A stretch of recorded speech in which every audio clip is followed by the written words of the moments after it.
Hello and welcome to another episode Hello. of Flight Mode. As we stated in the chat, our special guest is suffering technical difficulties and may join us in just a little while. So what we're going to do is we're going to revert back to a normal show, run through some news and some gossip from the week, and then hopefully get the special guests in here to have some questions and Q&A stuff. So I will attempt to not drown everything out with coughing and whatnot. He is a little under the weather today, so bear with us and bear with Speed. He does sound a little croaky, but we'll get through today, and hopefully our special guest will join us in not too long a time frame. So, with that being said, Yakes is keen as shit to share some news with you guys this week, so we're going to throw straight to him and let him go ham on it for a little bit, and when he's done, we'll hopefully get some more news. So, what do you got for us, Yakes? Well, first of all, I'm happy to be here. I have not been able to make a show because of all the other things in like over a month, it feels. So like, I'm just happy to finally be here on the show and have a good time. So if you missed it, on the 19th, this is Tuesday this week, Blizzard made some huge announcements. They had this whole presentation. It was like an hour long of revealing the new World of Warcraft expansion. And let me tell you, I am excited. I still have questions, of course, because they didn't answer everything. But of the things they announced for this new expansion, which the new expansion is called Dragonflight, which is going to take us to the Dragon Isles, a place of mysterious magical energy that the dragons formed that we haven't seen in 10,000 years on Wild Lords. So that's finally opening up. The cinematic was epic. It was amazing. And it's a good change of pace from having this expansion that's sort of like, kind of, there's like villain to like, we're going on an adventure in World of Warcraft, and it's awesome, and I'm excited for it. They're adding a new playable race and a new class combined where you can play as a dragon and cast like dragon magic, and it's really cool. And they're also adding this new flight mode called Dragonflight, where you fly your dragon, and it's actually very similar to the flight mode from Guild Wars 2. So I'm actually very excited to see how that gets implemented in the new zones. And that's going to be interesting to see that translate into WoW, isn't it? Yeah, because it's a completely new flying mechanic. Because like in WoW, like when you mount on your flying mount, you kind of like get on it and you have like 3-dimensional movement. You can just kind of like point a direction and fly there. Whereas this new flight has to deal with momentum based, like swooping, diving, rolling, and building up speed. Just from what I saw in the trailers. So I'm really interested to see how that... like proper physics by the sounds of it. Yeah. It sounds more like a proper flight. Yeah, exactly. It sounds a lot like sounds a lot like a light for flight in Minecraft, where you have to like swoop down to gain speed. Yeah, it's going to be very similar to that. Like I said, a lot of people say it's the same flying system that like Guild Wars 2 has right now, and I'm really interested to see how that develops because like for the first time in a lot of expansions, this is the first time we've had like flying available, even though it's not like traditional WoW flying, it's a new type of flying. And based on what they said in the presentation, that's supposed to like evolve through the expansion. So I'm assuming there's going to be some kind of progression system to that. Maybe like you can upgrade your dragon and, maybe you can fly a little bit faster, which allows you to reach higher heights and unlock more, collectibles and things like that. And it's also bringing a fully customizable mount that you'll be able to have your own custom dragon. You can change the skeleton, the color, scales, fangs, different. It's fully customizable. I wonder if that flight mechanic is actually going to be like introduced and brought in through the entire system, so that all flight becomes that same thing. So it's not a variation between the two different mechanisms. I think that might be the end goal. Is just kind of overhaul the flying system, but like. We'll just do it in this expansion and see how everyone likes it, and then kind of evolve on from there. That seems like a good idea, though. But no, you cannot enslave a dragon player, as unfortunately. But no, you basically get your own dragon and you fly your dragon. And I guess from what I heard, the dragon characters can use their like dragon form instead of a mount. So like you're not going to be a dragon riding a dragon. Kind of turn into dragon form. Right. That makes more sense, yeah. Dragons riding dragons would be kind In addition to the new expansion, we've got something that from the past is coming back better than ever. And I'm talking about Wrath of the Lich Classic is coming back. And it's actually, they didn't give us like a specific date, but Wrath of the Lich King is going to be launching later this year. They did say it is a 2022 release date for Wrath of the Lich King Classic. And I'm very excited for it because they are doing some changes, but also keeping it true to the spirit of Classic. The biggest and that thing was one of the better expansions too back in the day, wasn't it? Yeah, that was the biggest expansion of World of Warcraft. Like their peak subscriber numbers were during Wrath of the Lich King. So that is actually very big news. Bringing that expansion that was the peak of WoW is coming back and being fully playable. And they are making some changes, like the dungeon finder that they had in Wrath is not going to be there anymore. It's going to be, true to Classic, like no random dungeon group finder or anything like that. And I'm really curious to see how it goes, because I myself had a lot of fun playing Wrath of the Lich King, and I'm very excited to play Wrath again. So that's kind of it. Do you feel it's just a push, like it's just a push to try and get player base back, being the fact that it was the most popular, or do you feel this is genuine? Like, I think it's a little bit of both. Because like obviously, like the community wanted Classic in the first place. That's why we have WoW Classic, is because it's a completely different game from the modern game. And it's just like they play so differently that people wanted to have those options. And obviously with Classic, we went from Classic to then Burning Crusade, which was the first expansion. So then the next logical step from there is to go to Wrath of the Lich King. Now, whether they decide to go from Wrath into Cataclysm, I don't know, because Cataclysm was kind of a very divisive expansion when people think back on like the history of expansions. Yeah, so I don't know if Wrath of the Lich King is like the end game for Classic. I don't know, and only time will tell. But I do know that like Wrath coming out is like the next logical step for WoW Classic and the development of WoW Classic. Yeah. I'm not like, I don't know if they're trying to pull player base back just for Classic to try and get, the numbers back again, or if it's a genuine like, hey, no, this is the evolution that we took. Where are they going to get to in the Classic side? Well, and that's if why they're like follow the same original path, you're going to have two versions of the same game. Well, yeah, because if you just keep going through the expansions again, eventually you're going to be in Shadowlands again, and nobody really wants Shadowlands again.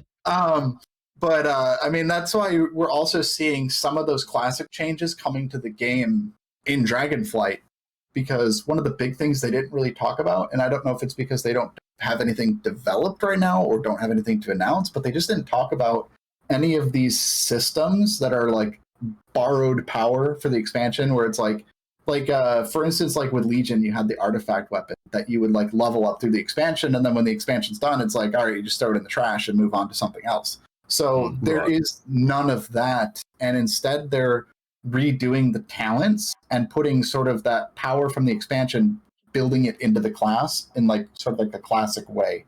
So I think it's going to be kind of this mix of like modern and Classic, and I definitely think they're moving forward with listening to feedback and developing games based on the feedback, and that's something they really have not done in the past like 4 years or so. So I'm happy. Well, that's what I mean. It's a weird sort of doubling down system on the same process. So it'd be interesting to see what pathway they generate on and how that. That's what it feels like. It's like, oh, we ran out of ideas. Let's start again. Give us more time, and we'll just let people play.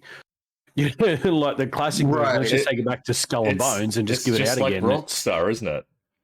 Rockstar keep releasing GTA 5 because they've got nothing else to give, so they've got no ideas. Re-release the same game on a different platform. Everyone's gonna fucking buy it.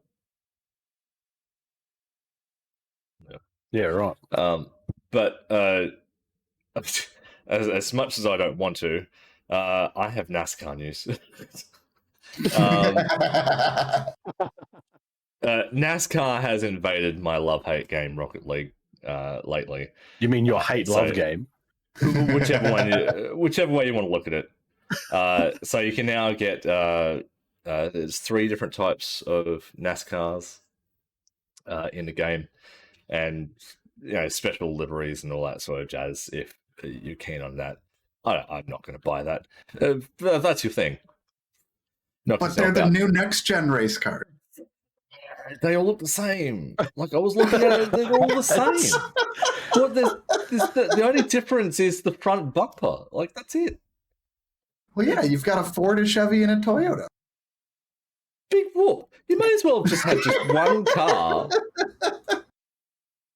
I mean, come on. Well, some people want to drive a Ford. Some people want to drive a Chevy. But that leads into the loyalty. next thing, which is even better than NASCAR. There's a new game mode coming to Rocket League called Knockout Bash. Now, it's completely different to anything I've ever seen. It definitely looks like it's come from like the PC modded side of things.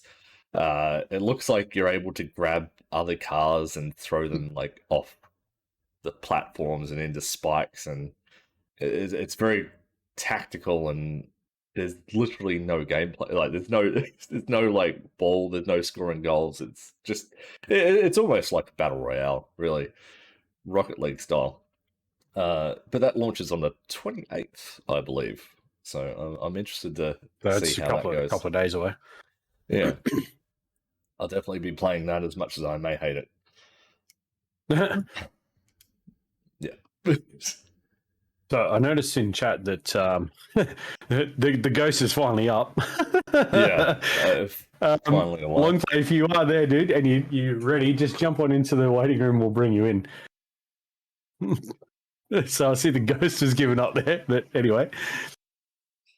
Lol. For those who did miss it, yes, Longplay, as we said, was having technical issues. As we all tend to do from time to time. Got those sorted out, we'll get Longplay in here. If not, we'll just keep running. Okay. Yep, got him. All right, let me get him in here. You ready to switch that 4-man scene, Speed? I am, yep. Okay, in 3, 2, 1. There we go. Whoa, Speed. What? Right. Yeah, you broke it. No, I haven't broken it. I've just turned it. We're voices from the beyond right now. Ooh. Send us to the void. Someone's got the stream turned on. Oh, shit. Everything's broken. Speed. What have you done? Everything broke.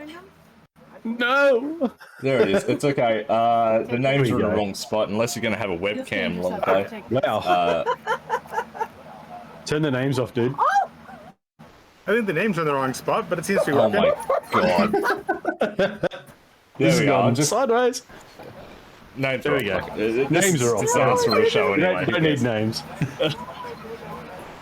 There we go. Nobody needs names. We know who we are. All right. So, ladies and gentlemen, introducing LongplayGames. As you guys would have seen him on Glimesh. Yep. Often see him playing stuff with Indie Imprint as well, which is his awesome partner in crime. So, again, for those of you who do not know, a background on Longplay is they are indie devs. I'm doing stuff with on Steam as well as I believe there's another platform as well. Longplay, is that right? Steam and Itch and Cygnus Pizza Race came to VoxPop as well. Oh, very good. So there you go. Nice. All right. Very cool. So we're going to obviously fire some questions for you guys to get some understanding. If you guys do have any questions for Longplay, please drop them in the chat and we will pick them up and grab them and throw them at him. But Yakes, I know this was a little pet project of yours. I know this is a pet project of yours, Yakes. So yeah, because I know we like to talk about the gaming industry, and so I thought Longplay would be a great guest to come on and kind of give us some of that behind the scenes of the indie game industry. Having built some games together. Makes sense. So I just wanted to start off how did you get into indie game dev, and what do you find are the biggest challenges with it? Say that aside from network connectivity, which is a fun challenge that I have here on a regular basis, probably marketing, because actually developing a game is literally the easiest part of it. Well, Okay. for me anyways, as a developer. But marketing and getting the publishers involved and things like that, that is a nightmare of just epic proportions. So, we're always trying to get outreach to publishers, to streamers, to podcasters, to everybody, to help build and expand that community, because the only thing that really sells games is word of mouth. Nothing else really is reliable. So, to me, it's about getting it in front of as many people as possible. Okay. So That's actually a good question there from Benjax, if you can see that one. Yeah, I long see play. that one. yeah, I do see that one. So that's actually an interesting question, because I have very strong opinions on that. So I developed my first games. In fact, bought my first real computer selling games that I developed way back in the 80s. So I've been developing games since about 84, 85, something like that. Yeah, originally for the C64, and I sold them at a giant flea market in San Jose on cassette, and then on the Mac. That's old days. Yeah, and then on the Mac Plus, and moving forward as things got better. And I would say that while I think that gamers, don't need to have things dumbed down for them, I think there's a lot of things now you don't need to explain that are fairly obvious that people just now pick up automatically. I notice most gamers, when they start up one of our games, they go through kind of a quick startup sequence. So if you give them space to do that, they'll figure out, oh, this is jump, this is duck, this is acceleration, this is brakes, this is dash. They'll figure all that stuff out pretty quick. My biggest challenge still is the freaking gamepads. Because while gamers have advanced and computers have advanced, gamepads are stuck in the N64 era. And they're not showing any signs of improving. Right. Tell us how you really feel. It's like, tell us how you really feel. Well, if I'm going to be frank, I would say gamepads suck ass. So, okay, you touch on the gamepad there. So, from a dev point of view, how could you see, or how would it be more beneficial to you, and involving the gamepad? Well, one of the things I really like, a lot, is the paradigm that's starting to develop first on the PS Vita, and then on the Switch, and now with the Steam Deck, is a combination of gyroscopic touch and actual game stick and button inputs, because this gives you an enormous palette to work with. Right, when you're stuck with 16 buttons that report every single frame, regardless of whether they have input or not, that have no context, that have no idea what is currently the selected thing you're trying to do, you're stuck with a device that works fine for a certain kind of input, right? If you're trying to do an FPS, if you're trying to do a racing game, if you're trying to do a side scroller, they're really good for this. But if you're trying to do simulation games, if you're trying to do more advanced stuff, one of the ones that I've called out recently, not because I have a problem with their game, but because it didn't make a transition well to Xbox, which is where I first played it, is Train Simulator. Train Simulator is a beautiful, incredibly detailed, ripped right out of reality kind of simulator. yeah.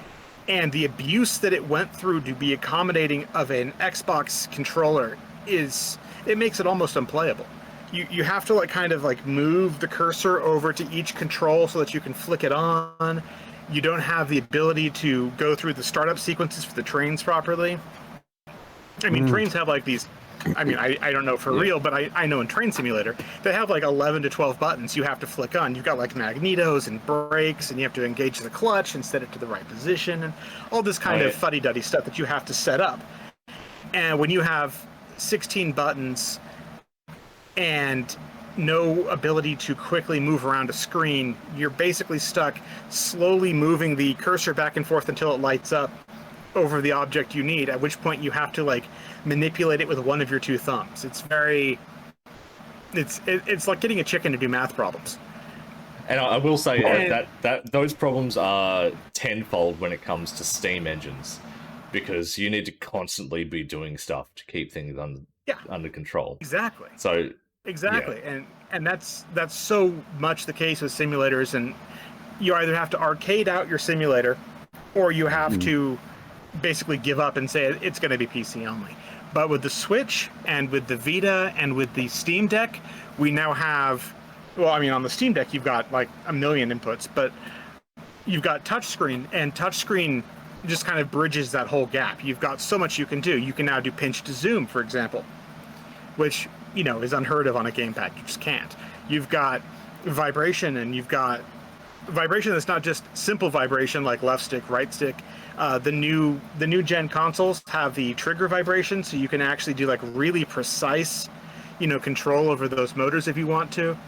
You've got the ability to lock out the controls, so you can have like either a push button or like a long pull, depending on how you want things to work. So you could, in a shooter, for example, where gamepads probably do the best, you know, as far as like they have a limited number of inputs. Yeah. Being able to do that allows you to change like your trigger pull. Do you want the trigger to come back away so you can pull the slack out of it and then have a really quick pop? Or do you want it to have like a long, slow zoom like you would use if you were adjusting a scope, right? They give you a lot more options, and I'm really hoping that this new paradigm takes over, and that by the PS7 and the Xbox One Series X 350, 200, whatever they call it, that we end up with better gamepads. Because that is definitely, in my opinion, holding back what we can do. I mean, like a lot. So holding back as in the dev side, or even holding back the player base as well, do you think? I think it holds the players back. Right, I think well, look what happens whenever you combine player populations between desktop and console, right? Yeah. Everybody immediately complains that everybody's cheating, and it's not that they're cheating; it's that the input lag on a gamepad is 200 times higher than it is on a mouse. Yeah. So the DPI difference between a mouse versus gamepad is probably in two different worlds, I guess, at that point. That too, yeah. And Banjax is like, don't diss the masterpiece that was the N64. Yes, well, I didn't have the third arm that was necessary to make the N64 work, but the N64 was good for its time. I mean, that's almost, what, 25 years ago now? Yeah. More than 25 now. Yeah, 26. Yeah, it was a while ago. Yeah. So I know they don't sell them anymore, but I've been playing a bunch of Lego Star Wars with I've got a Steam controller, and I love this thing. I think this controller is great. So, yeah, I haven't had I mean, to use that. Mine got stolen. I ordered a pair of them, and they both got stolen. I got empty bags. Oh, but no. I've heard people who like it. Yeah. I mean, the biggest thing I like is instead of having a second joystick on it, it's actually got this, like, it's more like a trackpad like you would have on a laptop as, like, your second thumbstick, which I think is, like, really interesting because you get a lot more precision with it compared to just using, like, a standard joystick. Yeah, that's fantastic. And let's see, I see a comment here that Banjax is worried the balance, though, is clever design to make it intuitive, just seems to be less effective on newer generations of gamers. I don't know. I think intuitive, to me, is trained, right? Intuitive just means that it meshes to your current expectations. So intuitive, if you play nothing but FPSs, intuitive is going to be that specific jump, shoot, strafe combo that you have, right? You expect the left stick to be a certain kind of planar movement and the right stick to be look, and that's going to be intuitive to you. But if you do racing games, that's not going to be the same sort of thing. Racing games, you're going to expect not fire on the right stick, or fire on the right trigger, you're going to expect throttle on the right trigger, and brake on the left, not scope. And you're not going to expect the left and the right camera controls to work anywhere near the same way. So I think intuitive has to do with what you're trained with. And I think that intuitive is changing with modern gamers, because you've got Fork Knife, which is doing a very specific kind of TPS builder right model, and then you've got all these people who are playing on the Switch a lot, and I think the Switch is going to really change how people expect a game to work, because there's so many more options. I don't know how many people are using them, but there's so much more you can do with it. In what aspect? Well, like you say, there's more to do with the Switch, Well, but in what direction do you take that? Let's say that I'm doing a Switch game and I want to do a rhythm game. Yeah. Right. If I were to do a rhythm game on, say, Xbox or on PC, I'm going to simply have you press buttons in a specific rhythm. Right. That's how I would implement a rhythm game in Xbox or PC or anything of that sort. Switch or Steam Deck, what you could actually do is you could either do a tapping, or you could literally have somebody hitting the bongos with the controllers. Right. So You have- because of you have all the the inertial motion control. in the controller, yeah, the inbuilt Exactly. sensors Yeah. got it. Yeah, I see what you're saying. Yeah. Exactly. One of the things that I'm playing with is I'm actually playing with the inertial test. Oh, I'm sorry, Banjax. I'm playing with the inertial test on Steam Deck. Apologize. One of the things that I think is interesting is I think everybody who has ever played a game with any level of engrossment, you have the lean, right? Where you kind of lean into it. And at Yeah, some like the point, you're trying to contextual move lean. your character farther or faster by moving your controller. So one of the things I've been playing with on Steam Deck is using the gyroscope to enhance the existing motion. So if you're all the way to the left, you're pegged all the way out to 1.0 on an input, you can then take the gyroscope and use that to add a little bit of extra oomph to it. So that people who will think that turning the stick left and right will help them turn left and right harder will in fact actually do that. And I've been playing with that because I think that's an interesting little thing that we can play with. It's not super accurate, but I think with some playing with, it'll be an interesting thing to do. I mean, That kind of sounds like I've that been controller doing we were that. talking about a couple of weeks ago. Possibly, yeah. Like I know, as a long-term gamer myself, like going back to like early Mario Kart days, like you going around a corner, you start leaning because you want to, you really want to go around a corner. I do it in Rocket League now, where I like really get engrossed in the game, and I'm like, I start to lean, I'm like, the fuck am I doing? It's not going to do anything. You should see. If you've ever watched my racing streams, I'll sit here and I'll just be like leaning into the corners.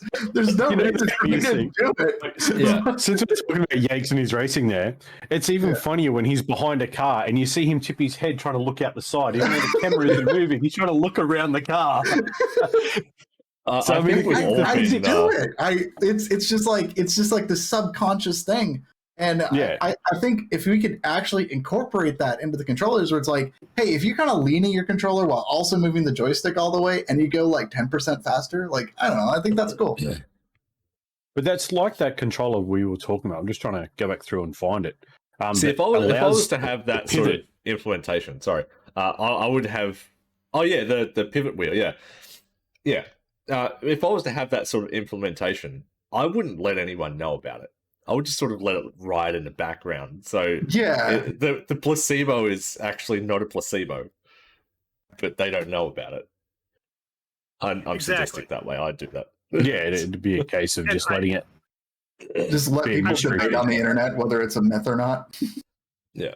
And I was just testing with Slime Rancher because Slime Rancher has a really beautiful, very subtle gyroscope implementation where the gyroscope, rather than being like a full motion on the Steam Deck, more or less sort of lets you track slightly further left or right in your view screen.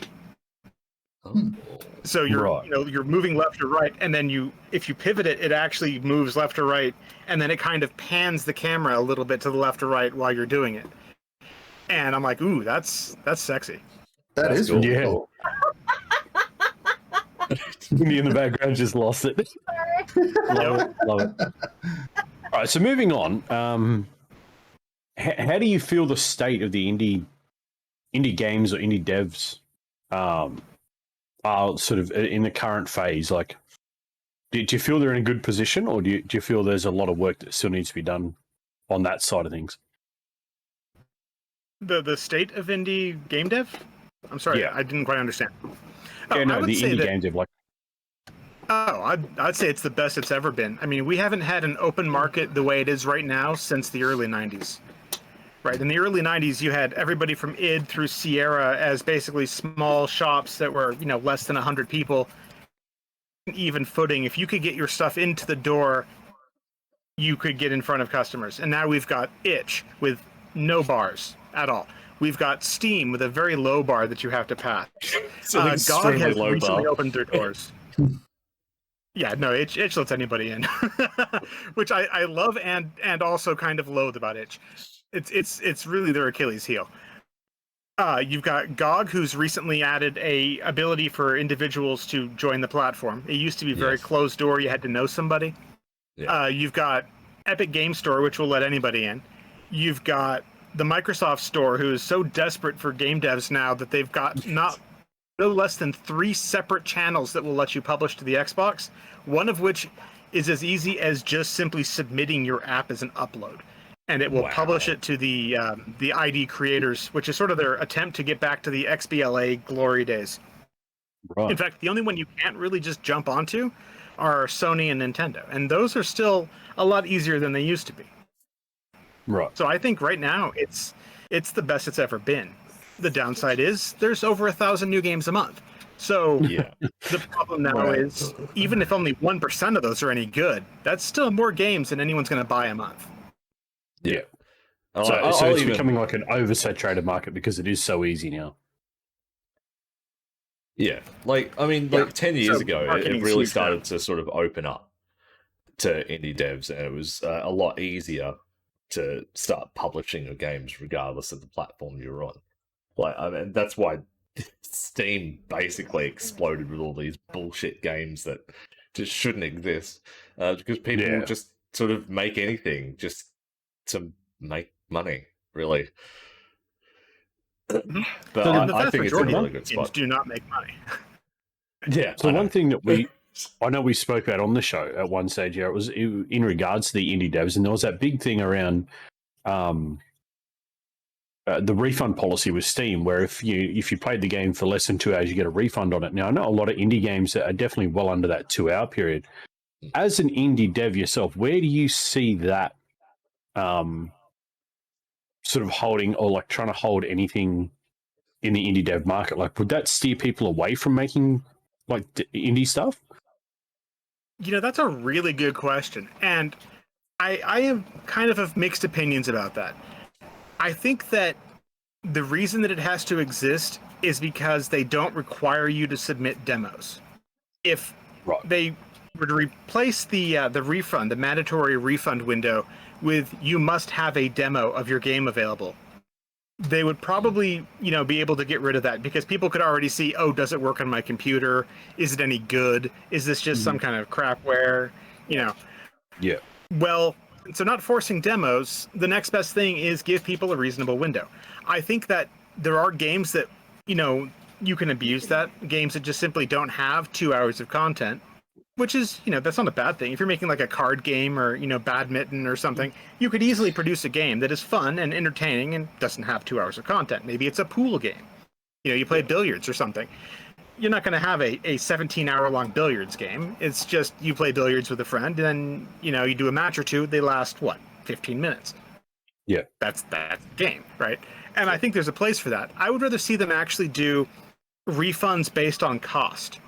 So if your game is like, say, $30, you're in a different bracket than if your game is, say, $3. So that if a game is coming out to be a small game, maybe your refund window is long enough to make sure it works, but not long enough to abuse. Yeah, that makes a lot of sense. Because I know that was something we touched on, was like indie games that were like completed in under an hour, and people were like, I want a refund because it's and because of that 2 hour window, I was like, oh yeah, you're under 2 hours here. Take it. It seems like there's a big oversight from Steam not looking at how long is the game, how long does the game take, and how long have you actually played it, and saying, okay, but you've completed the game. You've played the game. Like, you can't get a refund for it. It's we were talking about it a few weeks ago, and it just doesn't make sense. And it sort of had us questioning, like, would that hurt the indie dev market and push people away and just go, well, I'm not going to touch Steam, and then start pushing, sort of like the itch direction, pushing people over there, because, over there's none of that kind of evolution yet, or maybe that's a different policy. So I believe it's a different policy. They do refunds, but it's different. Yeah. So in saying all of that, is it time that we brought demos back? I think absolutely. I was not really I was on the fence. I wasn't really convinced that we needed demos when I did our first little proof of concept game, little $3, it's called GYATM, for Get Your Ass to Mars, and it's just a little Mars survival game. It's very, very simple, and it wasn't intended to be very long. The game is designed to last between 20 and 50 minutes. That was the point. It was a demo by itself, and at $2 to $3, it's a demo, right? If you can't afford $3, maybe do something else with your time. But right. I wasn't really convinced about that. And when we came out with our next game, which was more or less promotional in nature, the Cygnus Pizza Race, I felt that it was going to be big enough that a demo would be useful. So once we got the kinks ironed out of it, I released a demo on literally the exact same binary, so that I didn't have to worry about mismatching and things like that. The demo would always be current-ish. And I just put the first 3 tracks of Season 1 and the first 3 tracks of Season 2 into it and said, here you go, here's 6 tracks out of 20. You can get a feel for the game. Here's a nice variety of stuff. And that demo, I think, really expanded the popularity of the game. Even though that game, oddly enough, has not sold as well as GYATM did, I think the demo really, was the selling point that made a big difference. And so for the new one, we're actually doing an early access demo because I don't think people should pay for incomplete games. See your earlier rants about things like EA and other companies selling incomplete games because they've yanked it on the DLC or season passes. But we decided we wanted to make it available early because our Patreon backers said we would like to have access to this and whatnot. So what we're doing is an early access that's, in fact, the demo. The full game will, of course, not be just the initial zone. It will be the entire galaxy, not just one solar system. But the early access piece will be the demo. So everybody can play it for free all the way up until. And even after it goes live, they'll still be able to play an entire... Ben Jackson's going to make an EA joke, but I beat him to it. I'm always there with the EA jokes. So the idea is that the player will always be able to play the demo, and the demo will be on the same code base and continuously updated. So people will be able to go out there and grab that demo and put 20, 30, 40 hours, decide whether they want to roll into the full game. Their save game will roll across, and maybe that'll hurt us because people will be like, I don't really need to see the rest of the galaxy. But I think it'll do more in the long run. People will be like, okay, now I really have to know what else is out there. And that's how I see that happening, is the people we want are the ones who are the explorers, the ones who are the completionists, the ones who are going to go hunt for all the Easter eggs, who are going to go, explore the 160 plus solar systems that we're putting together into this game. Those, I think, and that gives us a chance to also roll out the solar systems over time, rather than have to have them all crammed out at the first, before the game even releases. So in that case, again, I think the demo is a very useful thing. So yes, I think the demo scene, much like in music, much like in anything else, you really need to convince people to part with their money. Yeah. Like that was the big swinging point for me, like back on the 360. Having those demos available, because I'd look at a game and be like, oh, that's kind of interesting. Oh, it's like X amount of dollars. I don't know if I really want to spend that. You download the demo, you play the demo for a bit, you're like, it's actually not too bad. I'll buy that game. And that was sort of the deciding factor. And I miss those days of just looking at a game and being like, I'll just download the demo. I don't give a fuck if it's like 10-minute restriction. It's something. It's something to help me understand more of the game without just looking at some bullshit trailer that's been pre-rendered or some shit. My earliest memory... Go ahead. I was going to talk about demos for a minute. So,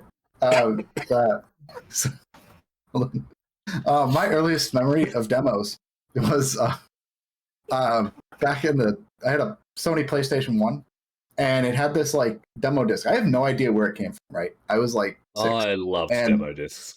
And I had this demo disc, and I distinctly remember this demo disc had the Snow Go level from Crash Bandicoot 2 on it. And I played that so many times. Just the same Crash Bandicoot level over and over again. And it was like my favorite thing to do. And then like I remember like I got the game for my birthday like later that year, and I was so excited to like play the rest of the game.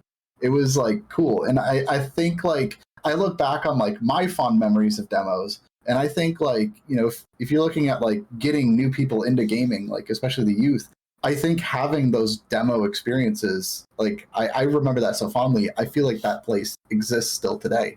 that get the demo out there, let them try it, and then be like, hey, here's the full game now. Like, cool. I mean, all it's think going a to lot be of them- is really a snippet of the game. Like, it doesn't have to be like anything that's revealing, large amounts of story or what. It's just going to be just an enticing portion of the game, just to be like, you really want this kind of thing. Yeah, ideally it's a vertical. That's your ideal demo is going to be a vertical of the game. The same thing you'd show a publisher. But I think now it's better than ever because when we've got streamers, if you give them a long enough demo that a streamer can put this into a stream and make a 30, 45 minute or even hour long, if you can afford to, attempt at gameplay on this, you will reach so many people that you would never have reached. And you're also supporting the streamers who were supporting the indie game scene in the first place. Yeah. I mean, it's free advertising. It's what It really is. It's what everyone loves, but all the game devs love free advertising. All the publishers hate it because copyright reasons or whatever bullshit thing they can come up with just to steal your money. So But with free some of the botched launches of games in the recent past, like AKA Cyberpunk, the Battlefield that's just come in, even down to a few of the other games like that. What's your take on a demo version of those? Would that have allowed a less junky launch, do you think? I think that's an interesting point. If you were to get let's say a demo of Cyberpunk 2077 had come out in the state that CP 2077 released, and you popped that into your PS4, and it performed the way that game performed, would you have bought that game? Absolutely fucking not. Exactly. I think that's why the AAAs don't do demos. Yeah. Because they're like, we're going to give you shit, and you're going to like it. And if you don't like it, what are you going to do? Buy an indie game? No one does that. Yeah. Yeah. I guess that's why like some of them are more are floating into that early access sort of area. I mean, Sea of Thieves did it. They were in early access for a long time before they even released 1.0. And that did it wonders. Oh yeah, I think that's a very smart way to go. And I know this Microsoft is being a big supporter of that because it fits with their Game Pass model. Yeah. Because Game Pass is effectively just a huge early access program. Yeah.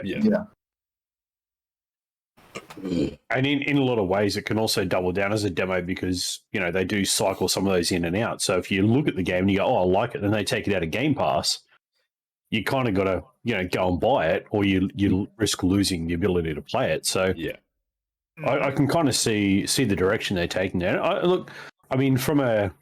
It doesn't really seem to have like an indie focus, which was, I guess, a bit of a shame. It seems to be more of a, let's get the popular games in there because we know that's going to keep people on the platform. But to have something like the Game Pass or early access focused more on the indie dev could be a good thing as well. So do you reckon, I would say saying that? There's a lot of indie games on Game Pass, actually. Probably more than I was expecting. I think there's more of a quota. It's like you need to have this many like larger titles compared to this many indie titles like in the Game Pass. Oh yeah. That's absolutely true. So you see it like every week. They're like, what's new on Game Pass? And there's usually like one or two like big titles, and then there's usually like two or three indie games attached with it. So it's like, here's like Forza is coming to Game Pass, and then you got like three smaller games with it. Yeah. I guess my point was more the fact that they push the bigger ones and not the indie side. There's not a focus on the indie side to say, hey, look, these new indie devs, these new indie games that are out, and then have Forza or Call of Duty sitting there as like, they're there, but you're obviously expecting them to be there because they're a AAA, so you kind of expect that. So I'd really like to see more of a side shift to go, hey, look at these indie devs and highlight the indie devs that are making this sort of mix a little bit more. Do you think available? they should separate Game Pass then? So like have two sections of Game Pass. You've got the main section, which is all your bigger titles, then you've got your indie section of Game Pass. Still under the one roof. I don't think it necessarily needs its own section, but I think there should be a better way to find indie games compared to the other games. Because like if you pull up Game Pass right now, you can like look at the library and it just like alphabetizes them. and so like you can look through the list. But there's really no like categories. It's like, oh, these are the indie games. Like, go check these out. And it's just kind of like all jumbled together, and you can't really tell. Like, I see it in the chat though, where indie's asking if they're real indie games or they're just AA games calling themselves indie. And you can't tell. Like, you just see like, oh, that's an interesting art style in that game, but you don't know if that was like a small team or a medium-sized team. Like, who put that game together? Like, it's just there. Yeah, I think they hit it best with Xbox Live Arcade, and I still don't know what crawled up what and died to actually get them to get rid of that. They killed off XNA, which was a brilliant. XNA was brilliant. I mean, I don't know who came up with XNA, but that person needs a freaking medal and a Lifetime Achievement Award. XNA was brilliant. And then you had XBLA that was extremely tightly linked to XNA. And the combination of the two was a 1-2 punch for the Xbox 360 that in my opinion, put the PS3 into the trash bin of history. I didn't buy a PS3 until late in the PS4 era, just because I wanted to see one or two games that I had missed. Because compared to the combination of XBLA and Forza and a few of the other heavy hitters on the 360, the PS3 had nothing. I mean, nothing. But the XBLA stuff, man, I think most of the games I play currently on my Xbox One are XBLA games that they managed to port forward. Like, I think the biggest example is Castle Crashers. I play an awful lot of that. But there were so many of them. And the thing was, that was your, hey, here's a bunch of freaking cool indie games that you can go check out. And there was really a very light bar of entry. I mean, you had to write it in mono or C#, depending on how you want to look at it, which is what XNA was written in. And it was written from day one to work directly on the Xbox architecture, so there was no porting issues. It just worked. Yeah. And then when they just threw the baby out with the bathwater for some reason, and now it's just a mess. Yeah, that's what I'm saying. There seems to have lost if you saw direction. Mr. Suit, who introduced Xbox One, you'd understand why they got rid of Xbox Live Arcade. But yeah, I would love to see a version of Live Arcade come back. For those really sort of, you just want to play a game just to knock out 15 minutes at a time, just a grab and go game sort of thing, like just to play something just really fun. Quick. So, just to waste some time. Why would you play a game just for fun? I mean, see, that's where I think Roblox has kind of got that down right, because all those games are literally just like play for a bit, fill in a bit of time, then bugger off and do something else. Like, I think that's the kind of thing. And obviously, like, I was just, while we've been chatting, I've been looking at Itch and just having a look around over there. And you're kind of getting that kind of feel of, play 10, 15 minutes, move on. It's giving you that vibe. It's, and that that's kind the good thing about it. Yeah, is it's giving you that window. And look, I mean, for an indie side to have that access, I guess, is in some ways it's kind of refreshing. Like, it kind of shows that, hey, look, someone does care about it. It's not just all these indie devs are just trying to push stuff and getting lost in the market. It actually shows that there is someone who actually cares, which is actually really cool. I keep saying that the biggest drawback to Itch could easily be solved by them having like a 60-day retention period. Because the biggest drawback to Itch is it is the home of the game jam. So there's a billion games on there that are unfinished, are game jam games that are super short concept that were never designed to be finished, and they clutter up the store to no end. And I think that if they just did a 60-day retention where you have to go out and update your game, or at least post a devlog every 60 days, otherwise your game goes into like an archived section, would make such a difference. Because then the store would be, hey, here's everything that's currently going on Itch. And then here's a bunch of other stuff if you just happen to want to go, dig around in the library. Yeah, right. Yeah. But that means that, I mean, that's makes perfect sense. Yeah. Yeah. So I guess like another question that we've been having in the Discord and ready for today, and this one you put in there, Yakes, but I'm probably going to steal this one off you. Okay. What is it that you feel, Longplay, that indie devs do different or better than the big studios?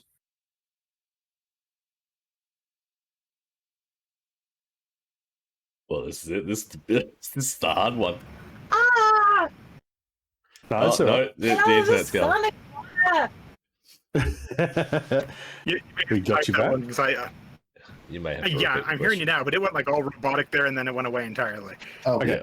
So, as an indie dev, like personally, what is it that you feel that the indie devs do better than the major studios, or what is it that you feel they could do better than the bigger studios? Risk. It's very simply risk, right? When you have a $150 million set for a game, there's certain risks you're willing to take. When you have $1 billion set for a game, there's certain risks you're willing to take. When you're doing it as a passion project, you'll take any risk. And when you have literally nothing to lose because you're a tiny studio, risk is your best friend. So indie games are always going to be at the forefront of trying new things and trying edge cases and going after ever more niche markets. You know, what if you like, furry platformers that are 3D but use a 2D character? Well, I just saw that indie game yesterday. I mean, quite literally. So if that's the kind of niche that you want to hit, you can do that. And then when things like Cuphead explode, you'll then see EA steal it and turn it into an EA It Takes Two type game where they're like, well, people like this hand-drawn style, we can just steal that. And they don't have to take the risk. It is very convenient when a lot of studios seem to bring out a very similar game roughly about the same time. Yeah, it's amazing how that works, isn't it? Yeah, it's weird. Yeah, they kind of wait for it, and then they go, "Oh, that's great. Let's grab that." Yeah. Yeah. And it's the same problem that Hollywood has, right? Even though Hollywood's a way smaller business than gaming is, you have the same thing, which is there's so much money on the line that they're not willing to risk it all. Whereas small studios, indies, individual solo devs, they've got nothing to lose. I mean, what's the worst that happens? They pour 6 years of their life and their entire savings into a game and it fails. That they were already planning on that. Yeah, I guess you what they have to win. Got that in the back. Yeah, you've got it in the back of your mind. Like, if it fails, it fails. I'm already committed to it anyway. So, yeah. Mm-hmm. That makes sense. Whereas when EA fails on something like that, their stock dives and somebody gets fired, and they don't want to do that because the people who get fired. Yeah. And then they introduce more microtransactions to compensate for the fact. Yeah. Oh, there. That's literally the problem I have with indie dev in the mobile sense. There's a lot of indie dev innovation in mobile, but you wouldn't know it because I'm not letting that spam on my phone. Yeah. So I don't touch that at all. Well, that's interesting because Microsoft and Sony are looking to introduce ads into free-to-play games. See, that's brilliant. So that just takes them right out of the competition. No, but it would so basically turn into those free-to-play games on mobile where you would just be essentially bombarded with ads or whatever. Oh, yeah. Well, from what I've been, I did the Gears one, the mobile Gears of War, because I figured it's a Microsoft mobile game. It's not going to be full of ads because Gears of War mobile is in itself an ad, right?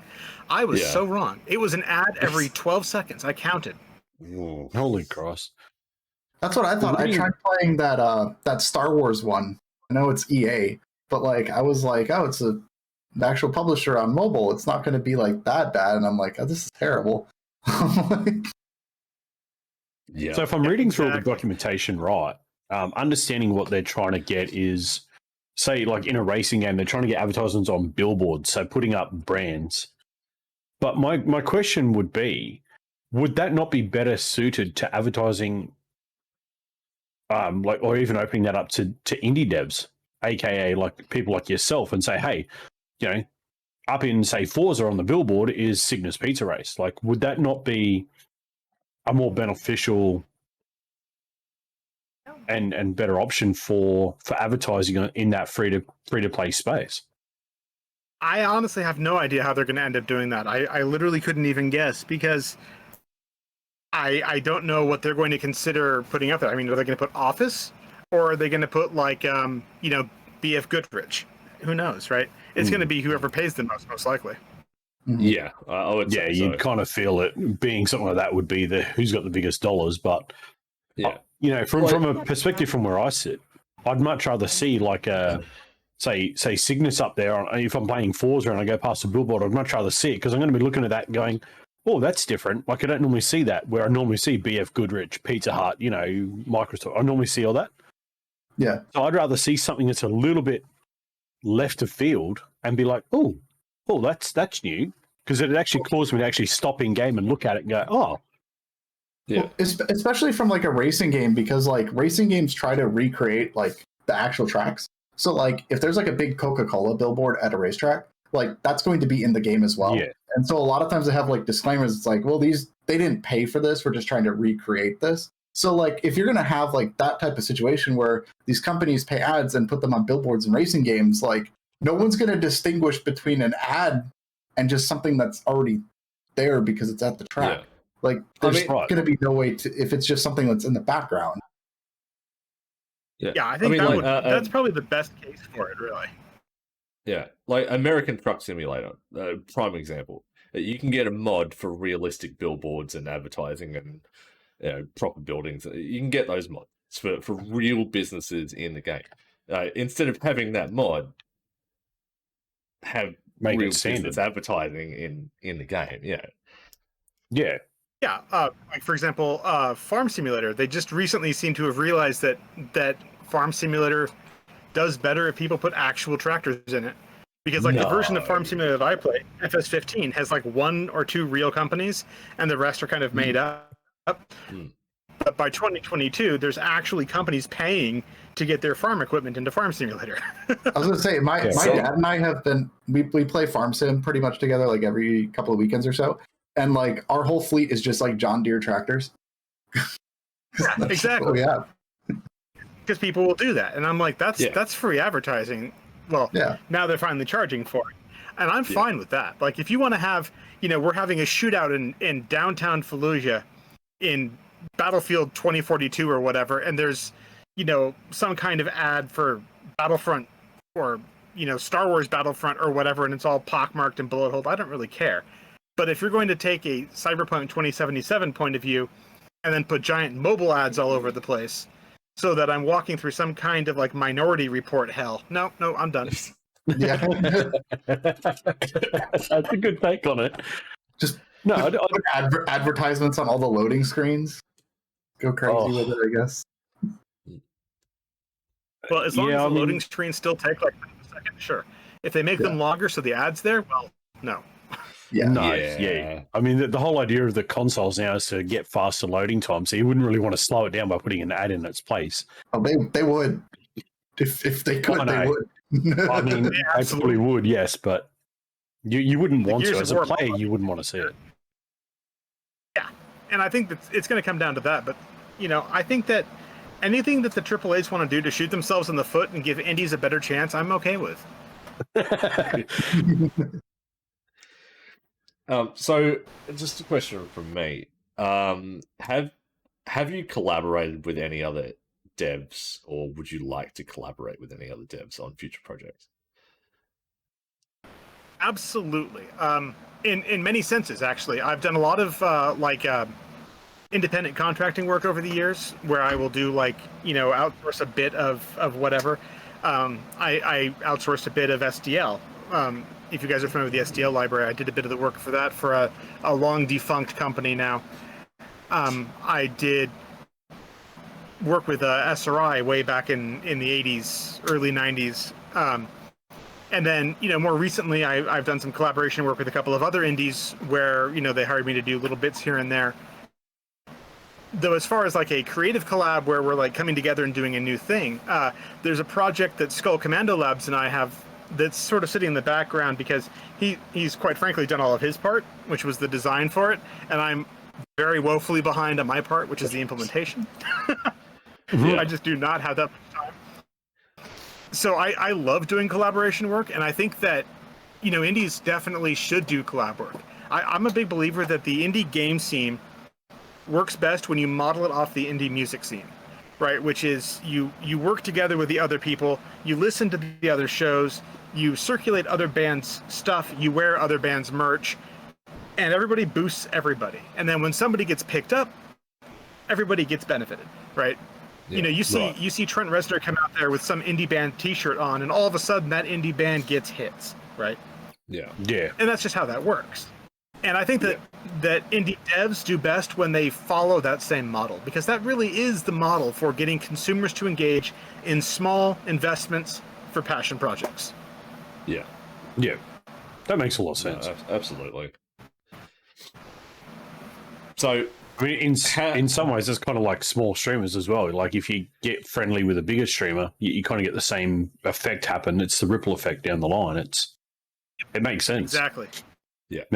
Yeah, it works very, very nicely. And if you pull them up after you, if they end up being bigger than you, then it benefits you on the other side too. Exactly right. So what is your ultimate goal out of what you're doing? Well, my ultimate goal for this particular project, for Smugglers of Cygnus, is I would really like to live to see it happen. I'm not young. And I would like to see it actually come out and be perfect and work properly. As far as dev in general, I would really like, if somebody were to give me like a genie with wishes, I would really like to see a new, B tier studio come out. I would like to be, the new id studio circa like 1998. Yeah. Right? 7 to 10 talented people making stuff that they want to see made for other people would be fantastic. Yeah. If I could have a big wish, I'd like to be Interplay. That would be ideal, because Interplay was probably the best example of a small but very, very mighty dev studio. Yeah. Before they got that bought would be cool. and ransacked. As most of them do. Well, Yeah, EA's behind a lot of that. It's like I know that there was some EA love going on in the chat there with Banjax, but I've had every single dev company that I've ever loved be bought and mutilated by EA. So yeah, I mean, they took Origin, which is quite literally one of the companies that got me into game development, and they turned it into their freaking spyware downloader tool. yeah. Yep. Yeah. Yep. I feel that. I do feel that. That's very much, yeah. EA have generally, whatever they put their finger in, have generally not done well with it. Yeah, No. I like their sports games though. I think To they do be a good job. nice. For EA Sports does good stuff, and there was a time when EA Sports made really cool stuff. Though now they seem to have gotten very lazy. But Like this one. Yeah. yeah, like that one. Tiger Woods PGA Tour SSX was 06 brilliant. was a good one. Right. Got any more questions? Got anything from chat? Chat got anything? Gates, you got any more?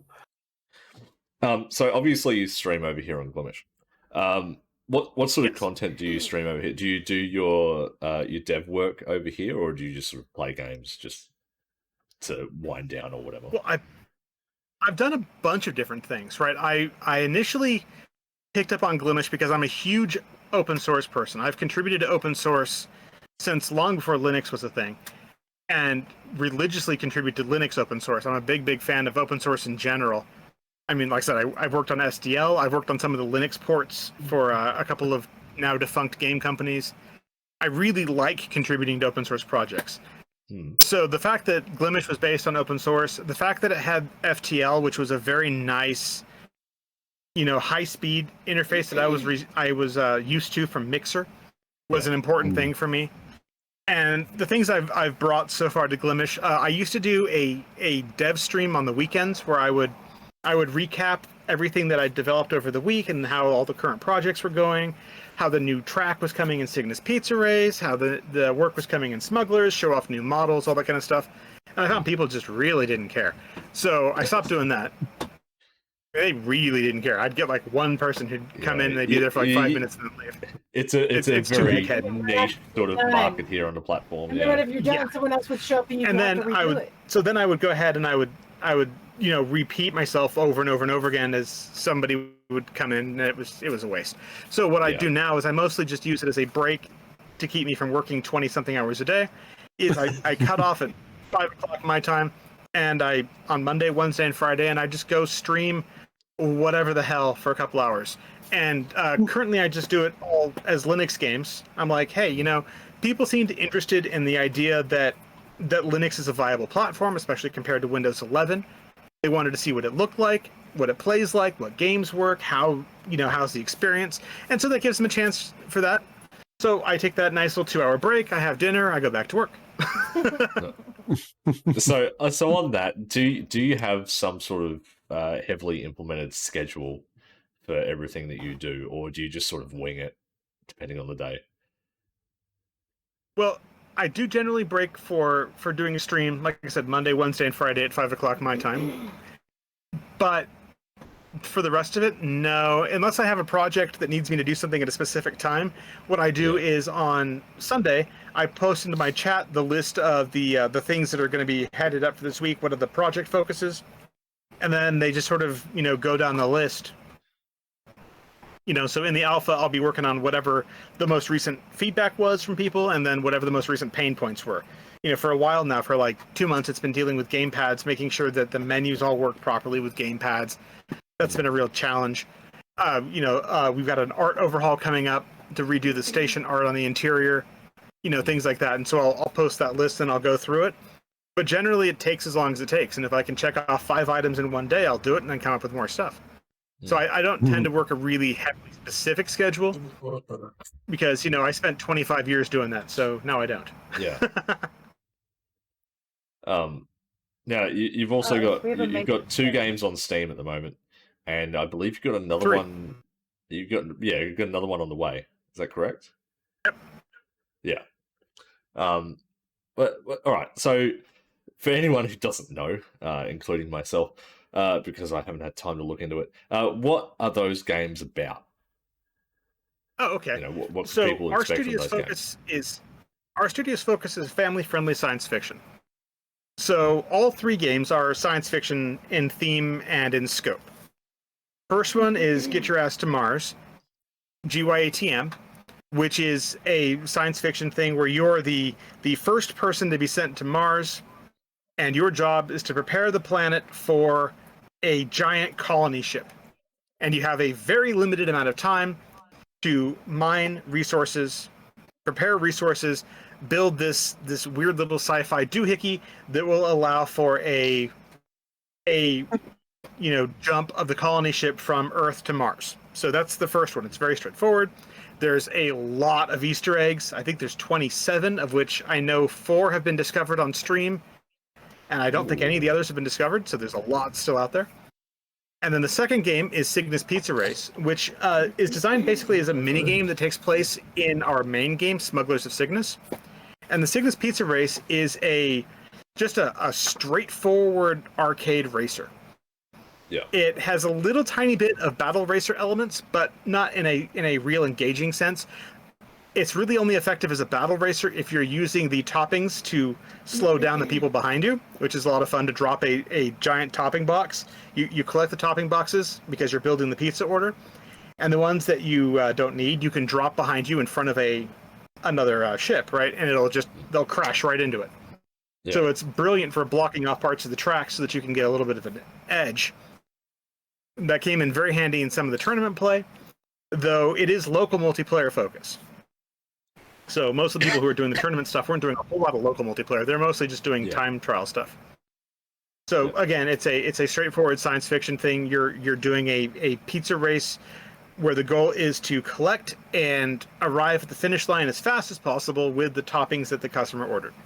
And then Smugglers of Cygnus is again a science fiction, themed in the same universe as the Pizza Race. In fact, the Pizza Race Corporation is a huge part of the game. That's why we did a mini game in it. And the goal there is, it's sort of like, I think the best way to describe it would be Privateer meets American Truck Simulator in space.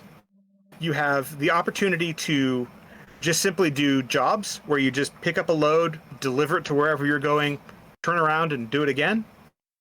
And the only real stress you have is avoiding pirates and landing correctly and things like that. Or you can do a slightly different twist on that. You can do that until you're tired of it, and then you can buy a container so that you have some of your own cargo mixed in with the other cargo that you're carrying, and then you can buy products from one location and take them to another location. You can also do bounty missions where people will want somebody found, They'll want something tracked down. They'll want a specific material tracked down, and you can handle that.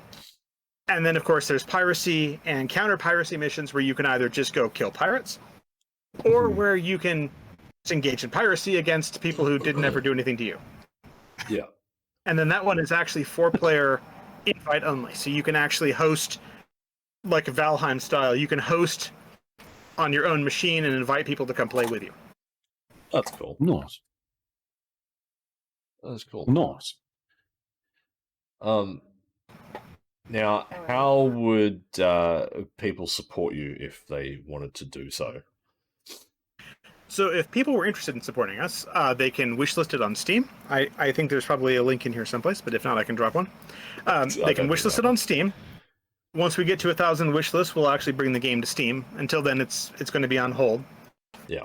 Because the Steam wishlist thing is a very ugly algorithm. I have learned that the hard way. If you don't have at least 1,000 wishlists, just put your game off because it will be buried on the back page within minutes. That's probably why some of the games that I put on wish lists haven't come out yet. Yes, that can be a big one. Because like GYATM, we sold probably 3 times as many units as we sold the Cygnus Pizza Race. No, I think almost 5 times as many units. Yeah. And that's despite Cygnus Pizza Race having way more player hours and player interaction, tourneys, tweets, everything. But what happened was in those first few days, GYATM reached nearly 900 wish lists before it went live because it had a longer window. And almost everybody who bought it in the first 2 weeks. Yeah. So it turned all that out in the first 2 weeks, whereas Cygnus Pizza Race, we already had people who were interested in it, so I didn't really wait. So it launched at 100 and something wish lists, and it has never recovered from that. It showed up on the front page for, I believe, an hour, and then is buried. So if you can't get towards 1,000 wish lists, Steam just doesn't care about your game. And it won't be recommended, it won't show up, nobody will even know it exists. So the other thing that you can do that we'd appreciate, you can check out the early access where you can go download a copy of it right now and see in all of its alpha glory, see what the general world looks like, see what we're going with as an art style, general things like that. The early access obviously is alpha and very early access, so it is very broken, but you can go play in it, you can see what the world looks like. Yeah. Get feedback, because now is the time. If you want to give feedback and say, I would really like this feature, or this feature really bugs me, now is the time to go and give that feedback because we can incorporate it. Yeah. People who give that feedback after a game's been out for 6 months, it's not going to happen, dude. Sorry, game's done. Yeah, you've already pushed beyond that point, yeah. Yeah. Exactly. After the pie is baked, it's the wrong time to tell me you hate chicken. Right. Lol. Chicken pot pie, not chicken apple pie. And then, of course, we also have a Patreon, where for as little as $1 a month, people can get monthly wallpapers, feedback. They can get copies of games, all kinds of stuff. Depending on the tier, we've got everything from the actual novel of Cygnus Pizza Race, which is called Final Lap, that's being written as we go along, and every month a new chapter of it is released onto the Patreon, along with a audiobook of that chapter. Nice. So people can get that. There's new wallpapers coming out all the time. We have a couple of the free wallpapers actually for the alpha launch if you want to see them. I'll drop a link for that here. If not right now, I'll drop a link in a little bit for that. But the alpha launch wallpapers, can give people an idea of what those would look like. Here we go. I found the link for it. And they can put in $1 and get their feedback counted, and that's a great way to both support it and make sure that you're heard. Cool. There we go. And that's the one that has the alpha launch with the free wallpapers so people can download and everything. Has the blurb about the game. Awesome. And yeah, those are great ways. And some of the higher tiers, the thing that we are trying to make clear with some of the higher tiers, one, we don't have like a really high tier, but you don't have to stay at the higher tiers to get the rewards. If you've done that for a month, you will forever have that and you will get those rewards. Like some of the rewards are, soundtracks. Some of the rewards are you get a specific ship in the game, right? An exclusive ship, for example, or an unusual ship or whatever. And you don't have to stay at that tier for 10 months to get it. You can just go do it once and you've qualified, you'll get it, It's that kind of thing. And then at the top, we actually have physical deluxe editions that will be sent out in an actual box with actual stuff in them, including the dice game, that's mentioned in the book and a few other places that will actually include the dice in the physical box. So there's a whole lot of cool stuff, and people can support with whatever level of engagement they want, from a simple wish list to just downloading the early access demo and seeing if they like it, to supporting. You know, all of it is welcome, and we appreciate it all. Cool. Now, is there going to be, because I watch way too much FNAF, is there going to be any sort of hidden lore within these stories? Or Depends on how you want to look at it. Now, one of the interesting things, in my opinion, about how we do Smugglers is we don't have a story quest. This is not a game on rails. It's not an RPG. So there is not one galaxy story. There's your story, and there's hundreds of NPCs, many of which are voiced. Some are voiced by streamers, in fact. Some we've got like Michael Schwalbe and a few other cool people like Amy Smith on tap and Kyle Hester. And some we've got Hour a Day Gamer, and we've got Epic Syringe and a few other people. But the stories are told by the characters you're interacting with, and it's completely optional. So you might never even learn this specific interesting thing. Like one of them is there's a station that you come across that has wandered into an asteroid belt, and you rescue the station from the asteroid belt by destroying asteroids, by bringing them stuff that they need to repair, etc., etc., etc. You then get a hero of the station kind of badge and permanent discounts for the rest of your life on stuff there and whatnot. There's also all kinds of little things that are hidden around. There's a lot of discovery stuff. There's schematics, for example, because we have a pretty interesting crafting system set up that allows you to actually find these schematics that were left behind for various reasons. You either salvage them from ships, or you get them as rewards, or you find them when you come across them in deep space where somebody meant that to be a dead drop, but maybe they didn't get a chance to pick it up, or it was dropped by a smuggler. You know, some smugglers do run at the first sign of Imperial ships, and they just, leave whatever was there. So you might come across an interesting cache. So as far as hidden lore, absolutely yes. Do you have to engage with it? Oh, absolutely not. Yeah. No, that's cool. That's cool. I see that look on Speed's face. He's kind of interested now. He's going to be going. No. I'm trying to look this up because he's kind of interested now. Who knows? Maybe one day Matt Pat will fucking find it and just sort of do a story. The dark secret, boy. Considering there's two novels, a bunch of fan fiction, and a whole lot of stories being written in the actual world. Oh yes, there's a lot of lore for it. Cool. That's I can already see it right now. Why are there no humans in Smugglers of Cygnus? What happened? Well, it's galaxy. It's not the Milky Way, so humanity might get there in 2 or 3 million years. You never know. Yeah, you never know. It's funny. That's good. That is good, isn't it? Yeah. People have issues. So all the links for Longplay have been in the chat there. If you guys haven't checked those links out through Patreon, the store for Steam and Itch, and also Matrix as well, be sure to roll back and check those links out. As you heard him say, if you guys as well want to help out, you can do it just as easy by wishlisting in the Steam store. So if you've got Steam and you want to help the basis there, make sure you wishlist things for Longplay. Make sure you're checking him out too on the Glimesh platform. How often do you stream? 3 times a week? Said Longplay. Yes. Monday, Wednesday, Friday at 7 p.m. Eastern Time or 5 p.m. Mountain. Well, there you go. Very cool. And I think I'll drop this last little thing before we wrap up here. There's also another game that we're working on that is a side-scroller retro style, a modern retro side-scroller that is being pitched to a few different companies right now. So there could be some more additional interesting things coming in the future. And we'll talk about that more when it actually is accepted by one of the publishers. Can't wait to I find out. I don't mind the odd side scroller. Yeah. Oh my god. No, I'd have to draw it. Very cool.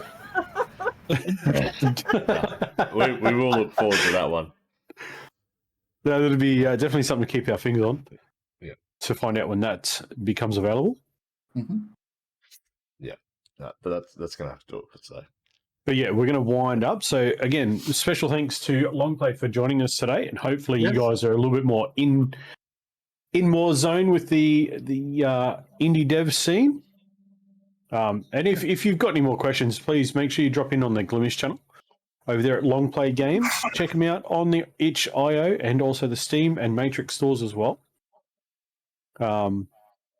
Definitely hit them up. They're a lot of fun to hang out with. So please check them out whenever you see them available. So Longplay, thank you so much for joining us today, by the way. Yes, thank you.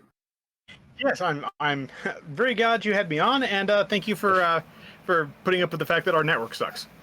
Oh, no, Hey, no, you know that's what? more than It happens. you can't control technology. Happens a lot. Yeah. All right, well, thank you guys very much. Thanks, Longplay. Thank Appreciate it. And also Indy in the background. you. Yep. Thank you. And yeah. So we're going to wind up, guys. Thank you so much for tuning in today. If you haven't caught the episode or you want to rewatch it, head on over to YouTube later on. Check the Discord. It'll be posted up there when it is active on the YouTube channel. And as always, make sure you're checking in on our special guests on their Glimesh channel or the channels that they stream on. And that will see us through until next week. Stay safe, and we'll see you soon. Bye, Bye, guys. everyone.